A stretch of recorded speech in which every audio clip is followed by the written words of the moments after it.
你做咩啊？好似有蜜蜂嗡住晒咁樣嘅。邊度有蜜蜂啊？人哋抽風起咧就食臘味，你抽風起咧就耳仔掹掹地。今日出去買咗個咁大個嘅新鮮大魚頭，同敬哥安排一個天麻魚頭湯。如果你魚頭揀得唔啱啊，你再放多啲天麻落去都冇用啊！買魚頭咧一定要新鮮，對眼啊清嘅，仲有咧成個，唔好將佢開咗兩邊。嗱，將啲油咧晾勻一下佢，然之後成個魚頭放落去煎，將魚頭均勻咁樣煎香下佢就得㗎啦。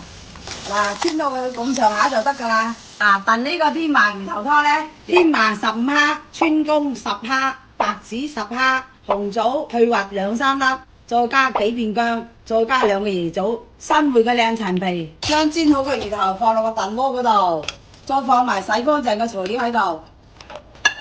再加凍緊水，落水咧一般係浸過個魚頭就得啦。開始燉啦。如果你哋選擇唔燉煲，就1個鐘就得啦。平時有咩風吹草動嘅，唔係好習慣入秋轉冬季，試下呢碗湯啦，加啲鹽落去調味先。